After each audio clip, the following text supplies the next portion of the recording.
So very good morning.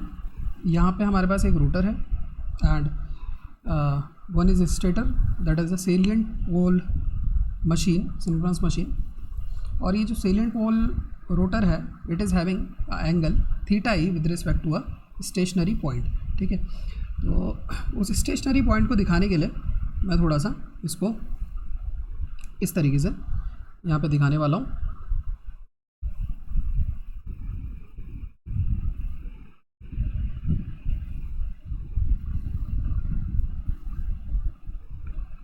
तो आप यहाँ पे मान सकते हो कि we are having someone observing.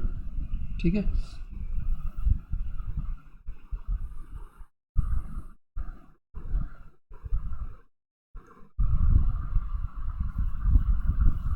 या आप इसको ऐसे ही मान सकते हो कि someone is observing from this point. ठीक है, तो यहाँ से कोई इसको ऑब्जर्व कर रहा है लाइक दिस।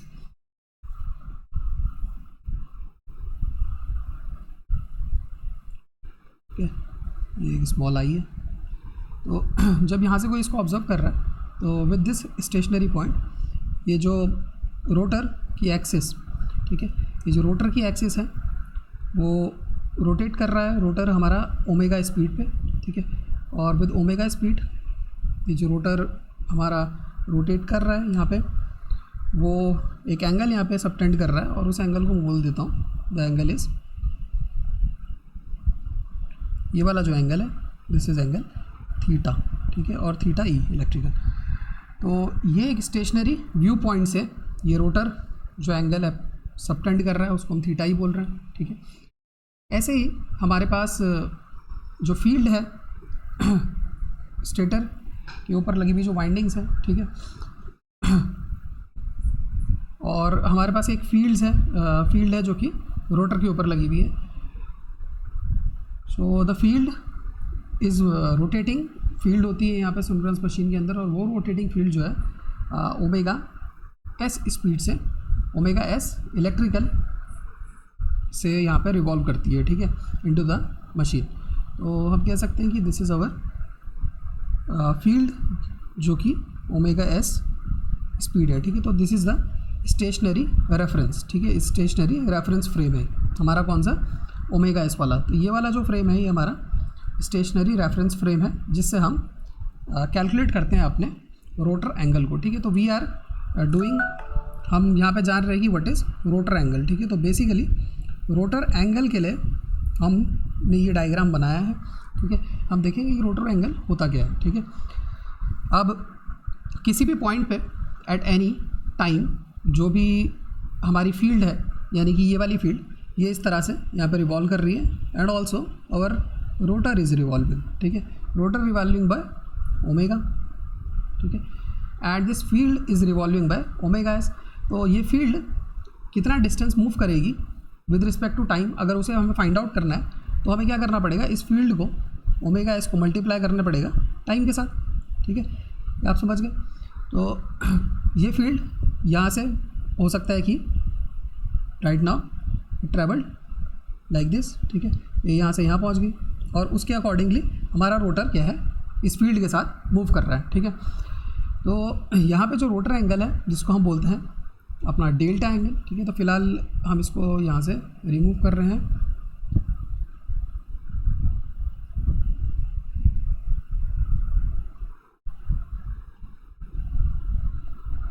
जो रोटर एंगल है मेरा, वो एंगल है ये वाला, this is called as delta. तो यहाँ पे बेसिकली जो रोटर एंगल है और डेल्टा है उसकी डेफिनेशन क्या है कि डेल्टा इज़ इक्वल टू, और एंगल, तो मैं यहाँ पे पहले डेफिनेशन लिख देता हूँ, फिर आपको मैथमेटिक्स में समझाऊंगा कि उसके लिए क्या फॉर्मूला आएगा।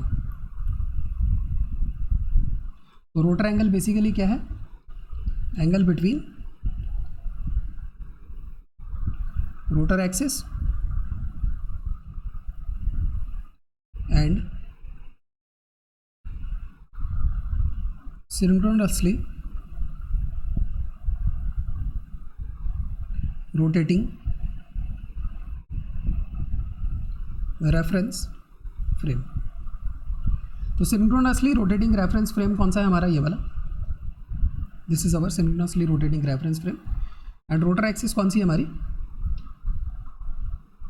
है ना, ये आपकी रोटर एक्सिस है, ठीक है, this one, this is your rotor axis. तो ये rotor axis synchronously rotating reference frame के साथ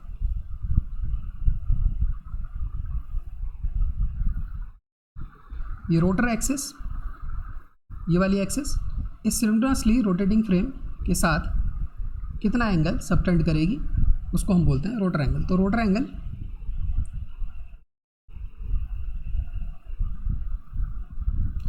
डेल्टा होगा आपका यहाँ पे इक्वल टू किसके बराबर हो जाएगा, this is equal to this angle, ठीक है। तो ये आपका रोटर एंगल है डेल्टा, और ये आप देख सकते हो ये कैसा आया, यहाँ से थीटा ई जो है कि रोटर की एक्सिस जो एक स्टेशनरी पॉइंट से जहाँ से उसको आप ऑब्जर्व कर रहे थे वहाँ से वो एंगल आ रहा था आपके पास थीटा ई, ठीक है। हाउएवर ये थीटा ई निकालने के लिए हमें क्या करना पड़ेगा, जो थीटा एम होगा, बेसिकली जो हमारे पास एंगल आएगा वो थीटा एम में आएगा, और उसको हम इलेक्ट्रिकल में कन्वर्ट करने के लिए p/2 थीटा एम से रिप्रेजेंट करेंगे, ठीक है। तो थीटा ई जो भी होगा वो होगा हमारा p/2 थीटा एम। तो हमारे पास बेसिकली मैकेनिकल में एंगल आएगा, उसको हम p/2 करेंगे तो थीटा ई हमारे को फाइंड आउट हो जाएगा। तो थीटा ई में से अब जब हम माइनस करेंगे किसको, इस वाले पोर्शन को, है ना, थीटा ई में से हमें ये पोर्शन माइनस करना पड़ेगा। तो थीटा ई ये वाला बड़ा वाला एंगल है, और उसमें से जब हम इसको माइनस कर देंगे that is omega S T, then we will having delta angle, ठीक है। तो delta is nothing but theta E minus omega S T, ठीक है। तो ये आपको समझ में आया, किसी को कोई प्रॉब्लम,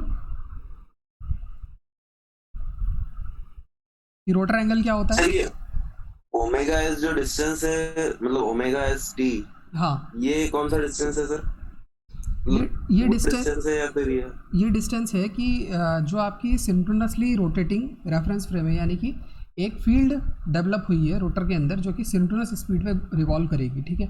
अब ये फील्ड एक पर्टिकुलर टाइम पे, अगर मैं बोलूँ कि ये field at T is equal to zero, ठीक है, at T is equal to zero पे स्टार्ट हुई है, तो ओमेगा एस टी टाइम में ये फील्ड कितना मूव करेगी, ठीक है। तो ओमेगा एस टी जो है इसका एंगुलर आपके पास वो आ जाएगा कि ये एंगुलरली कितना मूव करेगी, ठीक है, विद रिस्पेक्ट टू टाइम, ठीक है। तो ये डिस्टेंस है एक्चुअली, एंगुलर डिस्टेंस जिसे हम बोल रहे हैं यहाँ पे, ठीक है। अगर ये फील्ड आप इनिशियली यहाँ पे मानते हो, ठीक है, एट दिस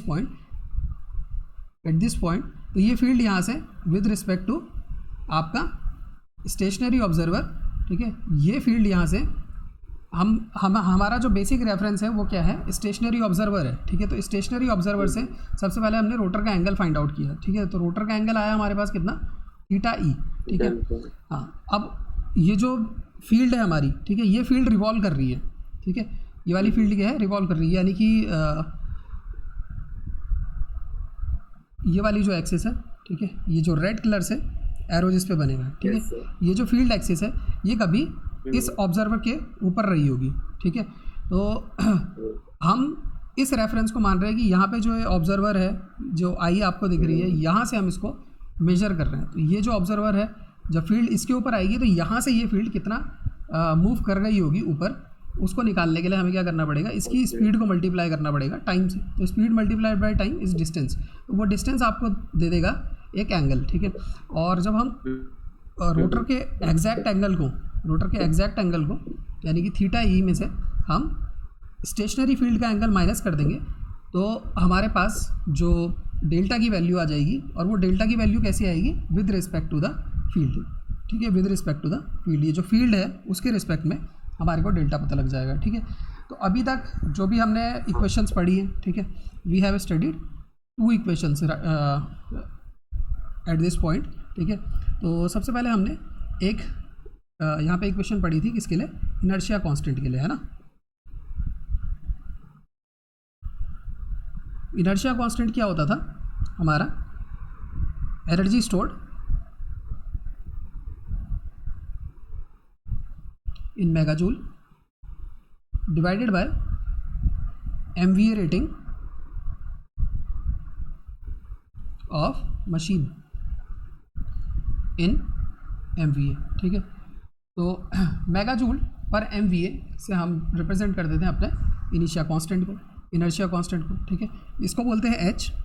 ये है आपकी kinetic energy in mega joules और ये है आपका MVA रेटिंग इन MVA, ठीक है। तो इसको हम G से रिप्रेजेंट करते हैं और इसकी यूनिट है MV। तो यहाँ पे आपके पास एक इनर्शिया कांस्टेंट निकल के आता था H। ये फार्मूला आपको पता है, ठीक है। अगेन हमने एक पढ़ ली थी स्विंग इक्वेशन।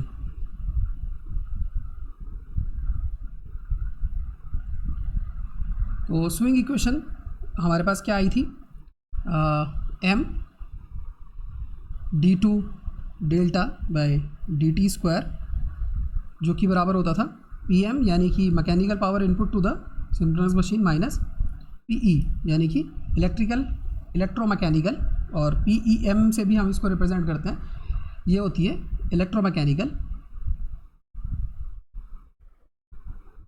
पावर, ठीक है। क्योंकि जो हमारी मशीन होती है उसके अंदर इलेक्ट्रोमैकेनिकल टॉर्क प्रोड्यूस होता है और due to which we are having electromechanical power, ठीक है। और इन सिंपल टर्म्स हम इसको m d2 delta by dt square is equal to Pm minus Pe लिख सकते हैं, ठीक है। तो एक इक्वेशन हमारे पास ये थी जिसको हम बोलते हैं स्विंग इक्वेशन, ठीक है। इसमें ये जो m है ये भी आपका इनर्शिया कांस्टेंट है, ठीक है। हाउएवर ये इनर्शिया कांस्टेंट जो है वो एग्जैक्टली सेम है आपका किसकी तरह, एंगुलर मोमेंटम की तरह, ठीक है। तो angular momentum in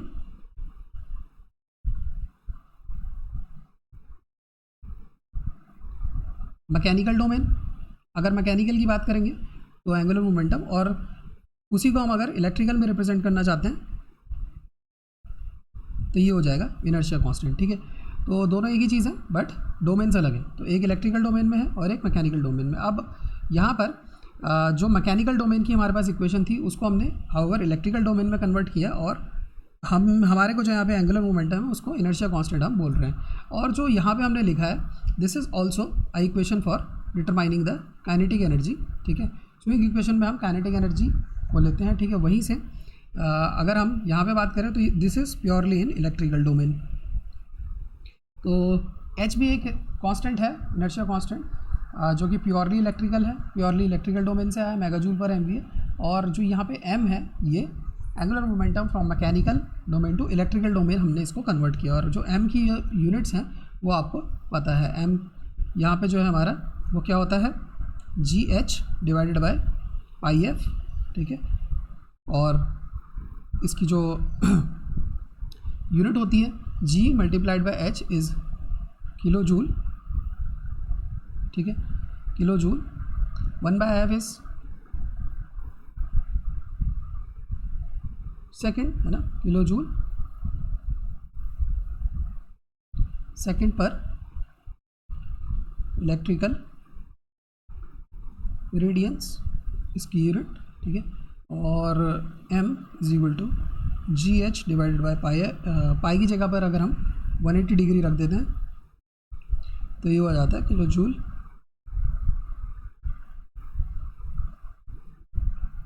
electrical radian, electrical degrees, ठीक है। तो इस तरीके से आपके पास यहाँ पे एक स्विंग इक्वेशन आ गई थी और आपके पास क्या आ गया था, एक इनर्शिया कांस्टेंट आ गया था, ठीक है। तो आज हम जो आगे हम टॉपिक डिस्कस करने वाले हैं वो टॉपिक है related to steady state stability, ठीक है। तो अभी तक जो भी हमने पढ़ा है आई होप कि वो आपको जो है प्रॉपरली आता है, ठीक है। और किसी को कोई डाउट है तो वो पहले जो भी क्लासेस हुई हैं उसको एक बार ढंग से देख ले and then we will discuss on it, ठीक है। राइट नाउ कल की क्लास में हमने स्टेडी स्टेट स्टेबिलिटी को डिस्कस किया था, मैं उसी को थोड़ा सा इलेबोरेट करूँगा यहाँ पे आज, ठीक है। तो basically in power system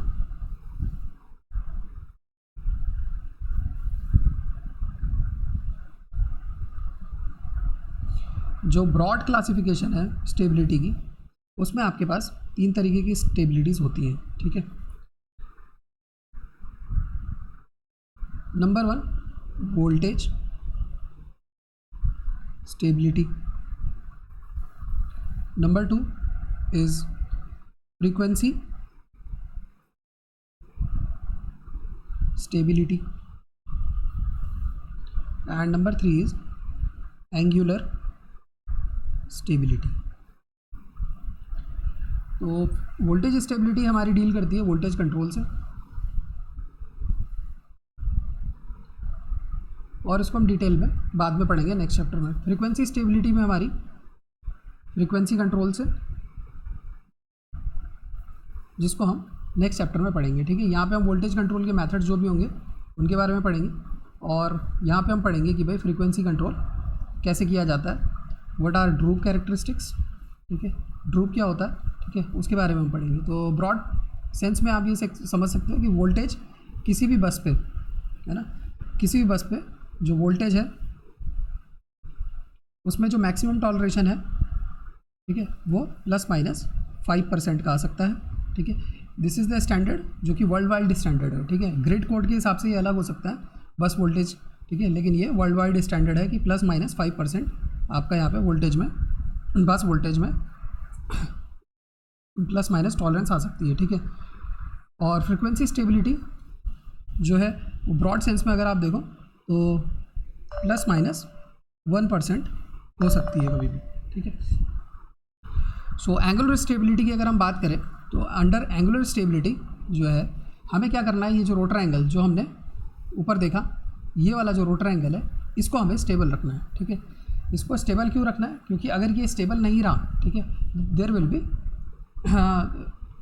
will be changes in power transfer from generator to, आपका जो भी रिसीविंग एंड है वहाँ पे जो भी हमें पावर ट्रांसफ़र करनी है जनरेटर से, उस पर फ़र्क पड़ता है, ठीक है। और समटाइम्स ऐसा भी हो सकता है कि अगर ये आउट ऑफ बाउंड्स हो गया तो हमारी जो मशीन है वो सिंक्रोनस मशीन सिंक्रोनस में वर्क नहीं करेगी और जो हमारा पूरा सिस्टम है वो फेल हो जाएगा, ठीक है।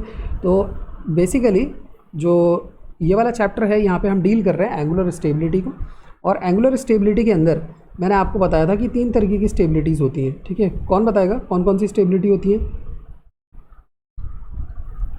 नंबर 1 डायनामिक, ट्रांस और स्टेडी स्टेट। सबसे पहले आपके पास आएगी स्टेडी स्टेट स्टेबिलिटी, डायनामिक, दूसरी होगी डायनामिक, थर्ड होगी ट्रांजिएंट। तो यहाँ पे जो स्टेडी स्टेट स्टेबिलिटी है, ये स्टेडी स्टेट स्टेबिलिटी आपकी डील करती है किससे, मैक्सिमम पावर, ठीक है, P maximum transfer over lines from generator, ठीक है। तो जनरेटर से हम ट्रांसमिशन लाइंस की मदद से कितनी मैक्सिमम पावर ट्रांसफ़र कर सकते हैं, वो होती है हमारी स्टेडी स्टेट स्टेबिलिटी। देन अगर हम मूव करते हैं किसकी तरफ, डायनेमिक स्टेबिलिटी की तरफ, तो डायनेमिक स्टेबिलिटी यहाँ पे डील करती है स्मॉल कंटिन्यूस चेंजेस, ठीक है, स्मॉल कंटिन्यूअस चेंजेस। तो हमारा जो सिस्टम है उसमें स्मॉल कंटिन्यूस चेंजेस हमेशा आते रहते हैं, डिस्टर्बेंसेस आती रहती हैं, और आप कह सकते हो डिस्टर्बेंसेस आती रहती हैं। तो हमें क्या करना है बेसिकली, जो हमारा सिस्टम है उसको डायनेमिकली स्ट्रॉन्ग करना है, यानी कि सिस्टम ऐसा होना चाहिए कि सिस्टम में अगर कोई भी स्मॉल डिस्टर्बेंस आई तो सिस्टम अपनी ओरिजिनल स्टेट में वापस लौट जाए, ठीक है। ट्रांजिएंट स्टेबिलिटी यहाँ पे जो है वो डील करती है यहाँ पे आपकी लार्ज डिस्टर्बेंसेस से, और ये लार्ज डिस्टर्बेंसेस में आप मान सकते हो कि फॉल्ट्स, ठीक है। फॉल्ट्स आप लोगों ने पढ़ लिए,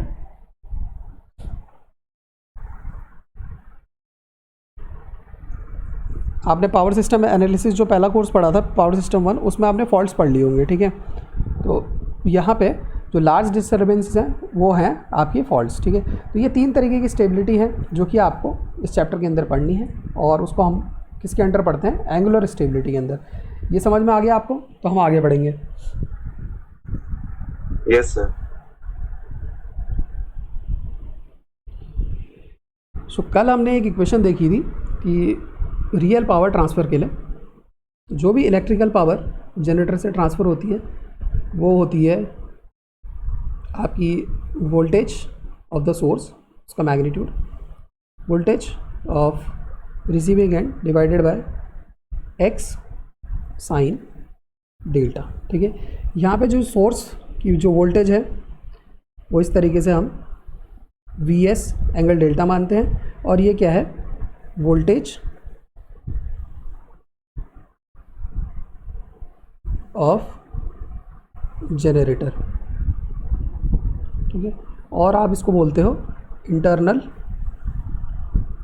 ईएमएफ ऑफ जनरेटर। ठीक है, जो भी इंटरनल ईएमएफ है जनरेटर की वो यहाँ पे कंसिडर करी जाती है, और ये जो एक्स जो आप लिख रहे हो ये है टोटल रिएक्टेंस। ठीक है, so total reactance.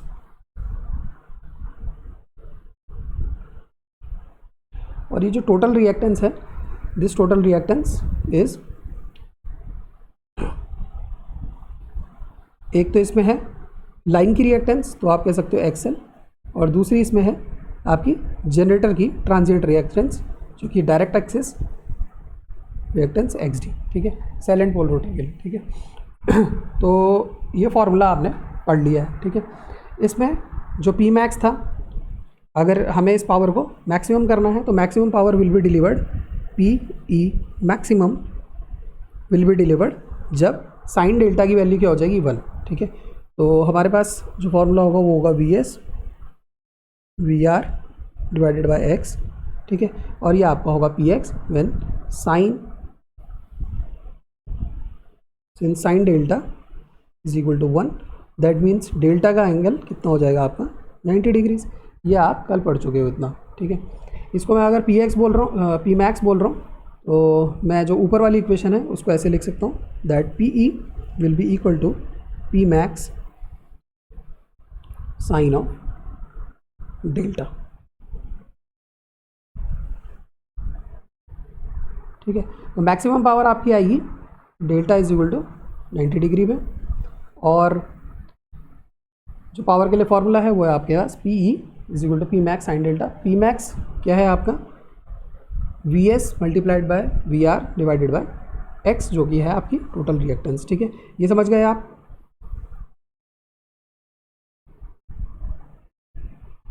Now we will move towards steady state stability. तो बेसिकली हमें यहाँ पे स्टेडी स्टेट स्टेबिलिटी आज स्टडी करनी है। What is steady state stability? तो लेट्स सी।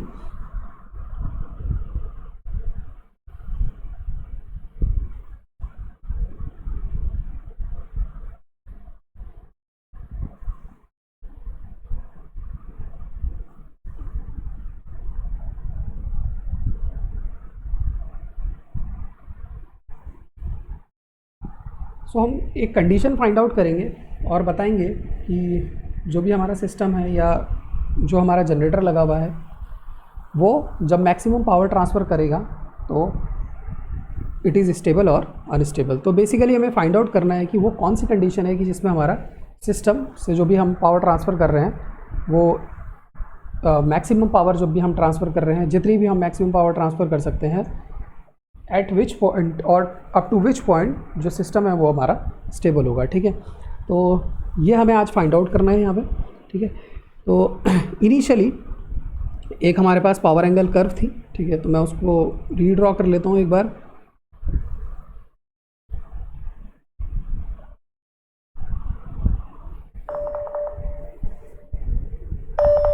One minute.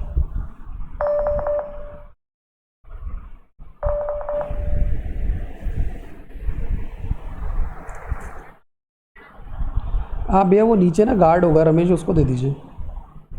मैं तो क्या है ऑफिस में हूँ अभी ना।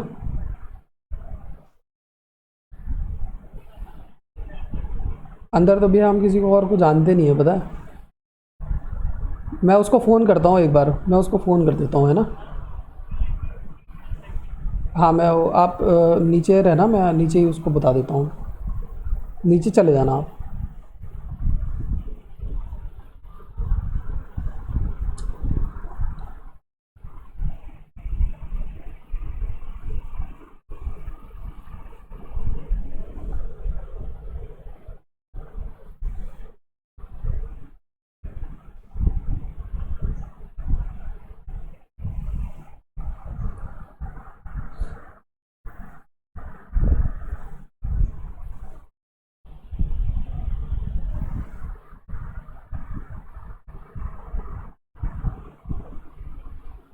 हेलो, हाँ रमेश कहाँ पे हो आप? यार वो लेना था। Hello, Yes, sir. हाँ आवाज़ आ रही है मेरी सबको? Yes, sir. तो स्टडी स्टेट स्टेबिलिटी में हमने पावर एंगल कर्व कल ड्रॉ करी थी, ठीक है। तो पावर एंगल कर्व मैं एक बार फिर से ड्रॉ कर रहा हूँ।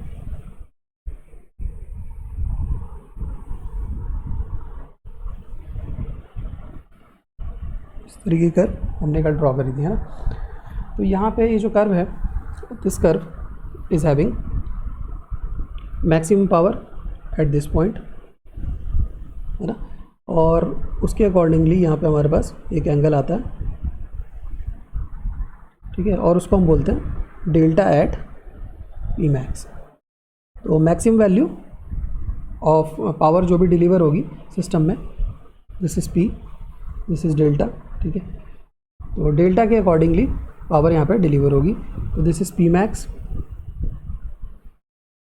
ठीक है।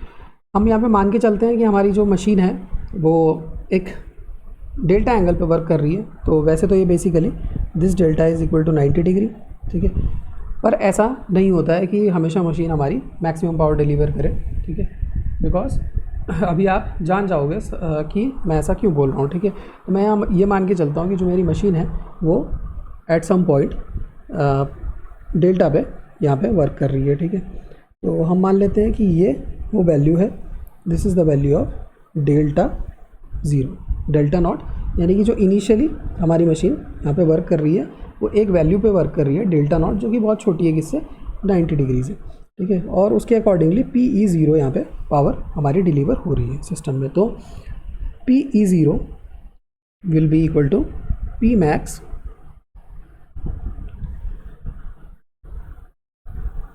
साइन डेल्टा नॉट, ठीक है, इस तरीके से होगा, ठीक है।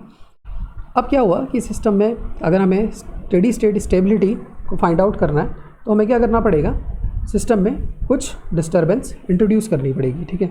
सो जो भी हमने डिस्टर्बेंस यहाँ इंट्रोड्यूस करी है वो कुछ ऐसी है कि जो हमारा जो नया एंगल है, ठीक है, कि सिस्टम में कुछ डिस्टर्बेंस आई जिसके कारण जो रोटर का एंगल है वो चेंज हो गया। रोटर के एंगल के बारे में आपको पता है कि रोटर का एंगल क्या होता है। तो डेल्टा क्या हो गया, जो भी आपका इनिशियल एंगल था डेल्टा नॉट जिस पे आपकी मशीन वर्क कर रही थी, ये आपका क्या है, ऑपरेटिंग पॉइंट है डेल्टा नॉट, ठीक है। पहले आपकी मशीन डेल्टा नॉट पे वर्क कर रही है, ऑपरेटिंग पॉइंट है आपका ये। इसमें कुछ स्मॉल चेंज आया और जो चेंज है this is very close to delta, delta is very close to zero, ठीक है। यानी कि आप ऐसे एज्यूम कर सकते हो या ऐसे इसको देख सकते हो कि ये वाली लाइन और जो ये वाला पोर्शन है,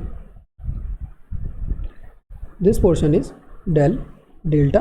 तो यहाँ पे जो डेल्टा की वैल्यू होगी वो होगी आपकी डेल्टा नॉट प्लस डेल्टा, ठीक है। और अकॉर्डिंग टू दैट यहाँ पे एक पावर डिलीवर होगी पी ए, ठीक है। तो सबसे पहले हम फाइंड आउट कर लेते हैं कि पी क्या होगा, ठीक है। तो आप देख सकते हो कि पी के लिए जो फॉर्मूला है वो है आपका पी मैक्स साइन डेल्टा, ठीक है। पी मैक्स साइन डेल्टा की आप इस डेल्टा की जगह हम क्या रख सकते हैं, जो हमारा डेल्टा है वो चेंज हो गया ड्यू टू सम डिस्टर्बेंस, है ना, और वो क्या हो गया डेल्टा प्लस डेल्टा। तो यहाँ पे जो एंगल है वो हो गया डेल्टा प्लस डेल्टा और ये है P E. So P E will be equal to P max sine A plus B, ठीक है। तो सिंपल फार्मूला है साइन ए यानी कि sine delta cos sine delta zero, sorry, ठीक है। Delta is delta not plus del delta, तो sine delta not cos del delta plus cos delta not sine del delta, ठीक है। इस तरीके से आपके पास इक्वेशन आ जाएगी। सो यहाँ पे जो इलेक्ट्रिकल पावर है PE will be equal to, अब आप देखो अगर डेल डेल्टा बहुत ही छोटा है, बहुत ही क्लोज टू है ज़ीरो के, ठीक है, तो जो कॉस डेल्टा होगा, है ना, ये वाला जो पार्ट होगा वो हो जाएगा आपका 1 के बराबर, because cos of zero nearly equal to 1, ठीक है। एंड जो साइन ऑफ डेल्टा है, because delta is very close to zero, तो ये हो जाएगा सिंपल डेल डेल्टा, ठीक है। तो यहाँ पे आ जाएगा P max sine delta not multiplied by 1, ठीक है, plus P max cos delta zero multiplied by del delta, ठीक है, इस तरीके से, ठीक है। तो पीई जो होगा, ये वाला जो पोर्शन है ये आप देख सकते हो, this is equal to PE zero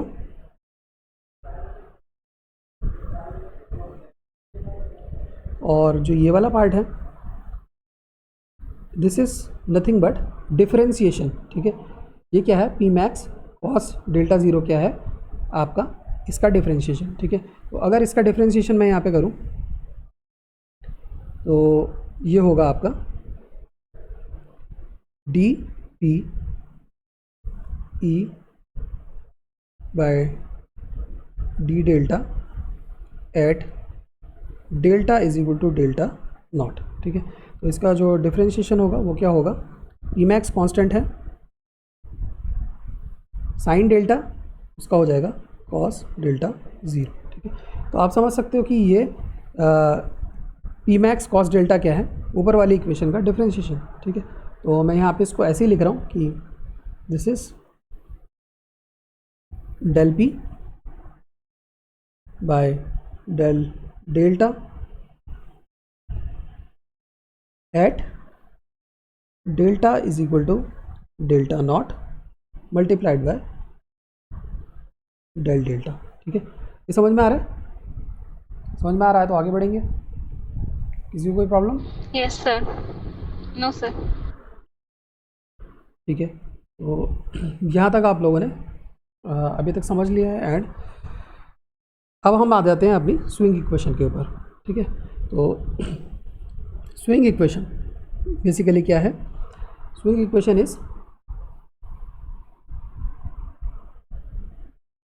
M D two delta divided by D T square जो है P M minus P E, ठीक है। अगर हम इनिशियली बात करें तो मैं आपको शुरुआत से समझाता हूँ कि initially delta is equal to delta naught, fixed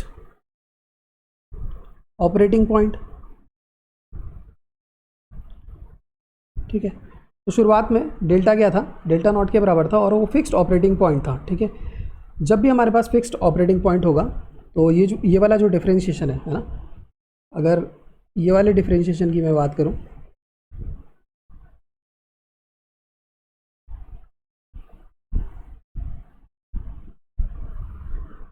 so M D two delta not divided by D T square is equal to P M minus P E zero, क्योंकि जब डेल्टा डेल्टा नॉट के बराबर था तो power क्या थी हमारी, P E zero, ठीक है। तो आप यहाँ पे समझ सकते हो कि ये कांस्टेंट है, this is a constant by delta naught, तो एक फिक्स्ड वैल्यू है, फिक्स्ड ऑपरेटिंग पॉइंट है, तो ये हो जाएगा ज़ीरो। अगर ये ज़ीरो हो गया तो P M will be equal to PE 0, ठीक है। तो कहने का मतलब है जब भी आपका मशीन, ठीक है, जब भी आपकी सिंक्रोनस मशीन वर्क करेगी at fixed value of delta यानी कि डेल्टा नॉट, तो आपके पास जो मैकेनिकल पावर होगी इनपुट, ये mechanical power from prime mover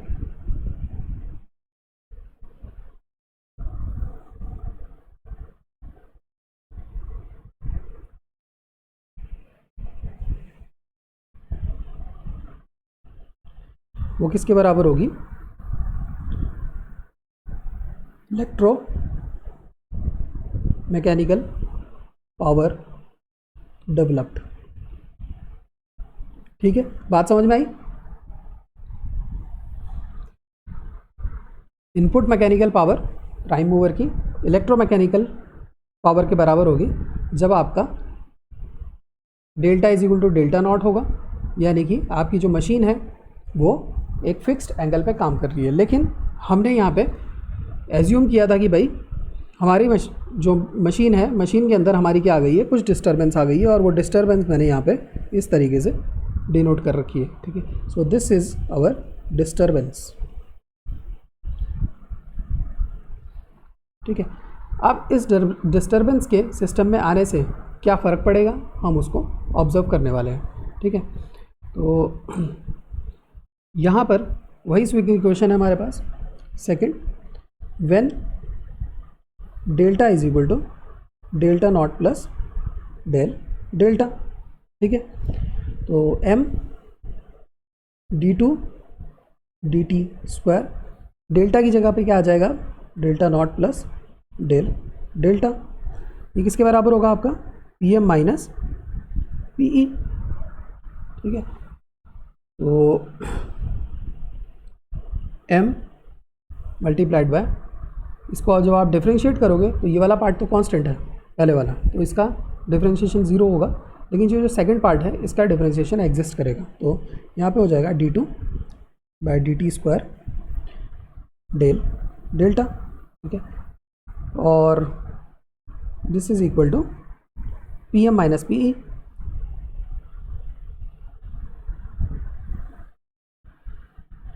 अब यहाँ पे जो PE है वो आपने फाइंड आउट कर रखा है ऑलरेडी, ठीक है। और वो PE क्या है, ये है आपका PE, ठीक है। तो मैं इस PE को यहाँ पे लिखूँगा, PE है आपका PE 0 plus del PE divided by del delta at delta is equal to delta not multiplied by del delta, ठीक है। तो PE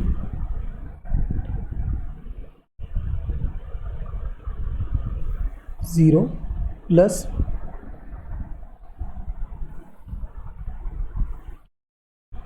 del P by del delta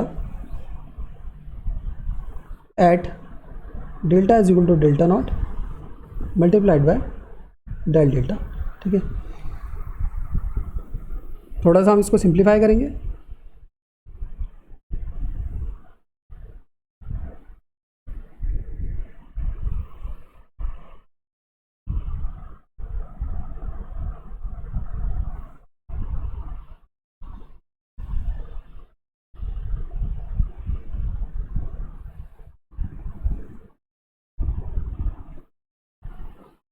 ठीक है। तो यहाँ पे आप देख सकते हो कि PM और PE तो बराबर है, PM और PE 0 तो बराबर है। क्यों? क्योंकि जब delta is equal to delta naught था तो आपको यहाँ पे पता लगा था PM is equal to PE 0। तो जब इनिशियल एंगल आपका डेल्टा नॉट होगा तो मैकेनिकल पावर इलेक्ट्रिकल पावर के बराबर होगी, तो ये तो पोर्शन कट गया, ठीक है। फाइनली ये जो पार्ट है आपके पास लेफ्ट आउट यहाँ पे होगा, और इसको मैं इस तरफ शिफ्ट कर दूँगा, ठीक है। तो यहाँ पे जो इक्वेशन है वो मेरी कुछ इस तरीके से कन्वर्ट हो जाएगी, that m d2 by dt square delta plus del P by del delta at delta is equal to delta naught del delta is equal to 0, ठीक है।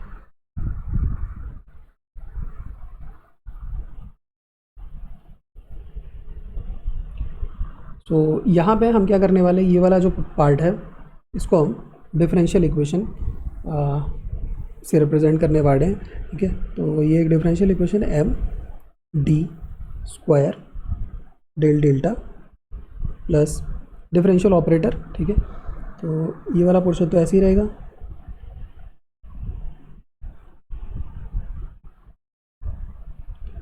और डेल डेल्टा। अब जब हमने इसको डिफरेंशियल ऑपरेटर से रिप्रेजेंट किया है तो हम क्या कर सकते हैं, इसको इस तरीके से लिख सकते हैं। अब ये जो डेल डेल्टा है वो यहाँ पे कॉमन आ जाएगा, तो यहाँ पे आ जाएगा आपके पास M D square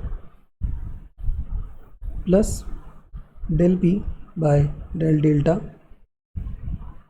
eight delta is equal to delta not multiplied by del delta, ठीक है। जो आपके पास ये वाला पार्ट है, this is the characteristic equation for this system, ठीक है। तो इस कैरेक्टरिस्टिक इक्वेशन को जो हम सॉल्व करेंगे तो वी गेट द रूट्स, और इसके क्या रूट्स होंगे, इसके रूट्स होंगे d is equal to plus minus under root, ठीक है। ये वाला पोर्शन आपको 0 के बराबर करना पड़ेगा, ठीक है। दिस कैरेक्टरिस्टिक इक्वेशन, इस कैरेक्टरिस्टिक इक्वेशन को आप 0 के बराबर करोगे, ठीक है। और तब तो आपको रूट्स मिलेंगे कुछ ऐसे कि minus del P by del delta, जिसकी value at delta is equal to delta not divided by M, ठीक है। ये चीज़ समझ में आई? अगर ये चीज़ समझ में आई है तो हम आगे बढ़ेंगे। Any doubt? Yes. No, sir. तो यहाँ पे ये जो इक्वेशन मैंने लिखी है, ठीक है,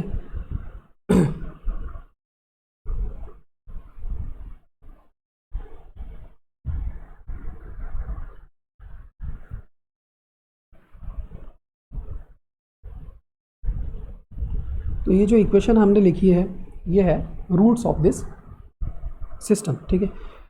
तो सिस्टम की जो इक्वेशन है, कैरेक्टरिस्टिक इक्वेशन है, उसके लिए हमारे पास रूट्स आ गए हैं, ठीक है। अब हम इन रूट्स को एनालाइज करने वाले हैं इन 2 पार्ट्स, ठीक है।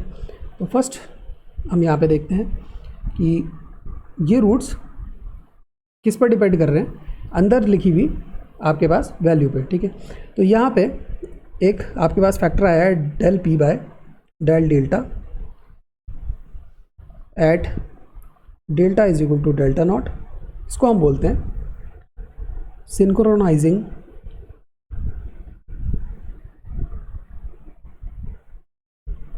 Power coefficient.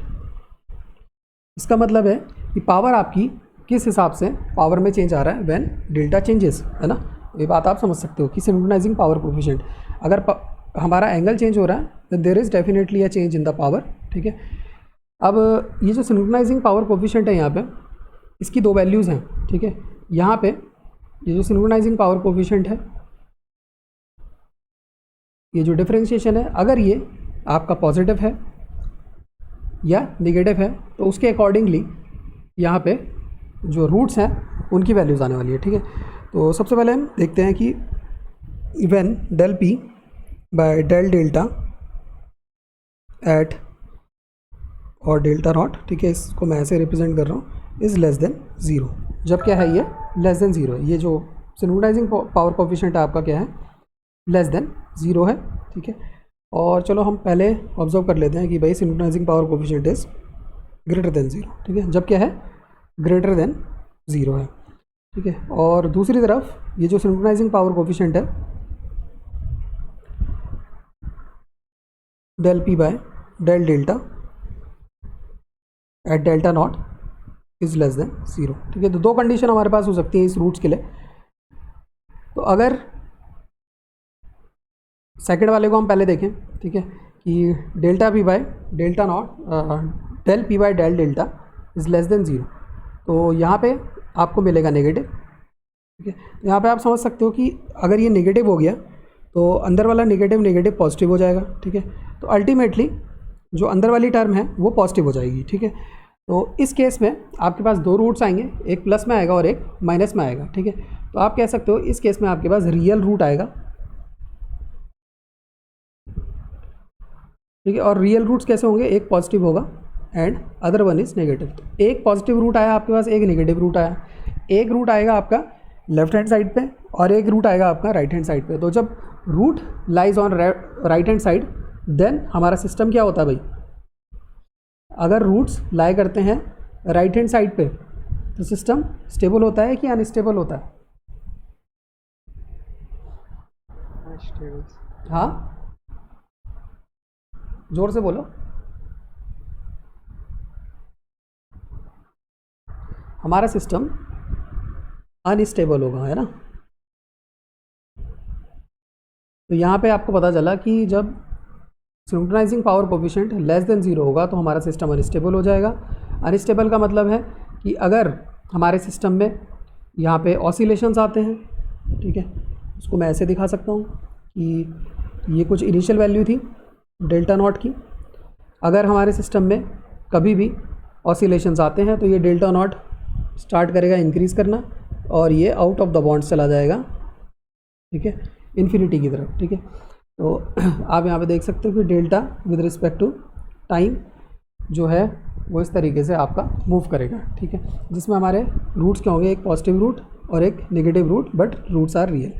अगर synchronising power coefficient del P by del delta आपका ग्रेटर देन 0 है, यानी कि ये वाली जो टर्म है अंदर लिखी हुई, ठीक है, ये टर्म अगर आपकी ग्रेटर देन 0 है तो अंदर आपके पास नेगेटिव साइन आएगा और उस नेगेटिव साइन को मैं क्या करूँगा, आइटा की फॉर्म में लिख सकता हूँ, है ना। तो मेरे पास दो रूट्स आएंगे जो कि इमेजिनरी रूट होंगे, ठीक है। तो रूट्स आर, सेकेंड केस में रूट्स आर इमेजिनरी, ठीक है। इमेजिनरी रूट्स होंगे lie on J omega axis, ठीक है, जे ओमेगा एक्सिस पे लाई करेंगे रूट्स हमारे। और जब ऐसी कंडीशन होगी तो सिस्टम मेरा क्या होगा, मार्जिनली स्टेबल। तो जब भी हमारा मार्जिनली स्टेबल टाइप का सिस्टम होगा तो वो सिस्टम कैसा होगा कि ये आपका डेल्टा नॉट था, यहाँ से ये ऐसे ऊपर जाएगा, नीचे आएगा, ऊपर जाएगा, नीचे आएगा, ऊपर जाएगा, नीचे आएगा। तो value of delta will change accordingly, लेकिन ये कभी भी स्टेबल नहीं हो पाएगी, ठीक है। ये डेल्टा नॉट के आसपास मूव करती रहेगी, लेकिन हमारे पास सिस्टम में सिंक्रोनस मशीन में क्या है, डैम्पर वाइंडिंग्स होती हैं, जो डैम्पर वाइंडिंग क्या करती हैं, इस डेल्टा को रिड्यूस करने का काम करती है, ठीक है। तो हमारा अगर हम स्टेबल सिस्टम की बात करें तो just for representation stable system हमारा किस तरीके का होगा कि अगर ये डेल्टा है मेरा डेल्टा नॉट, अगर at some point it start increasing तो बाद में ये सिस्टम शो करेगा मेरे को इस तरीके से डैम्पिंग, ठीक है, जिसके लिए आपकी डैम्पर वाइंडिंग होती है। Also you have governing system, ठीक है, इन द टरबाइन तो टरबाइन गवर्निंग सिस्टम होता है जो कि वर्क करता है to stabilise this delta value, ठीक है। तो आई होप ये आपको समझ में आ रहा होगा, ठीक है। किसी को कोई डाउट अभी तक?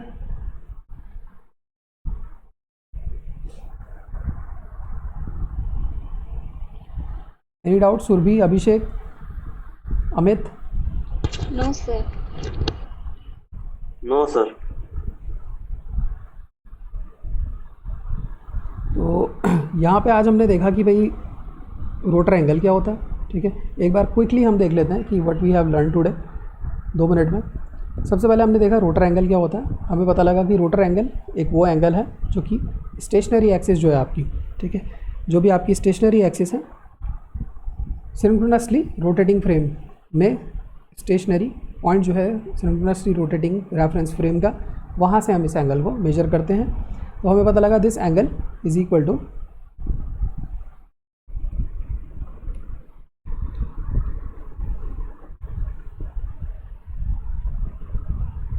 हमारे पास एक इक्वेशन आ गई, this angle is equal to delta is equal to theta E minus omega S T, ठीक है। और इस इक्वेशन को हमने यूज़ भी किया था before into over calculation of swing equation, ठीक है। उसके बाद हमने देखा कि हमारे पास इनर्शिया कांस्टेंट होता है और स्विंग इक्वेशन हम डिटरमाइन कर चुके हैं, जिनकी डेरिवेशंस भी हम ऑलरेडी देख चुके हैं। After that we have studied about power system stability. 3 तरीके की मेजर क्लास है और अंडर एंगुलर स्टेबिलिटी आपकी 3 तरीके की स्टेबिलिटी हैं, स्टेडी स्टेट, डायनेमिक और ट्रांजिएंट, ठीक है। तीनों स्टेबिलिटीज़ किस किस चीज़ पे कंसर्न्ड है वो भी आप यहाँ पे देख रहे हो। तो बेसिकली यहाँ पे स्टेडी स्टेट स्टेबिलिटी में पावर ट्रांसफ़र कितनी होगी मैक्सिमम, वो हम डिटरमाइन करते हैं, और वो कंडीशन जो कि सिस्टम को स्टेबल रखेगी, ठीक है। देन हमने देखा कि भाई मैक्सिमम पावर के अकॉर्डिंगली इलेक्ट्रिकल पावर क्या होगी। उसके बाद हमने देखा स्टेडी स्टेट स्टेबिलिटी, और स्टेडी स्टेट स्टेबिलिटी में हमने फाइंड आउट किया कि सिस्टम हमारा कब स्टेबल होगा। तो हमें पता लगा कि this value should be greater than 0, तो हमारा सिस्टम क्या होगा, स्टेबल, ठीक है। तो अगर हम बात करें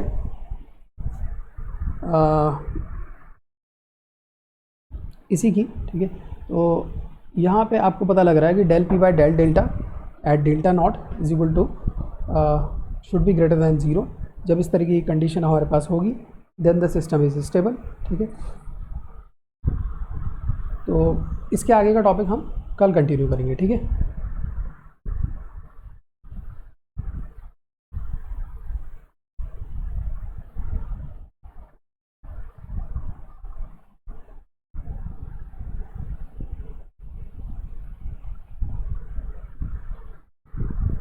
तो कोई बता सकता है मेरे को फ़िलहाल कि हेलो, आवाज़ आ रही है मेरे को, मेरी आवाज़ आ रही है?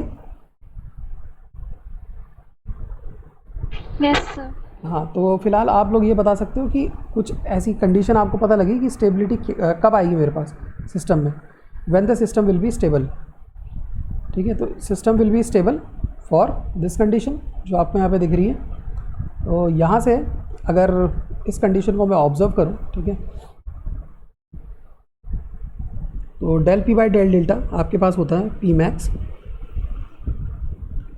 कॉस डेल्टा नॉट के बराबर, ठीक है। ये हम ऊपर डिटरमाइन कर चुके हैं।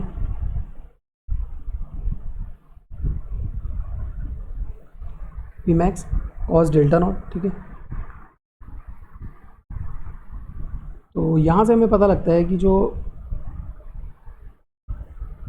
हमारा ये वाला पोर्शन है ना, टिल दिस पोर्शन, इस पोर्शन में अगर हमारी मशीन वर्क करेगी then only our system is stable, ठीक है। तो कंडीशन है कि delta should be less than 90 degree. तो when delta is less than 90 degree then the system is stable, ठीक है।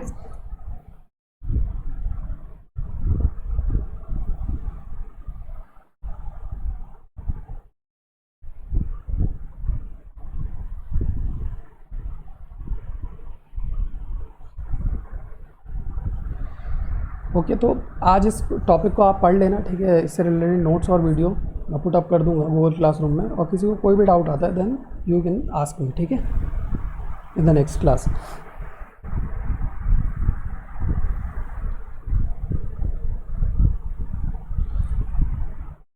Okay, Abhishek, Surabhi, Mahesh,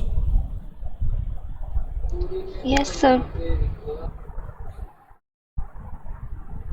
yes sir.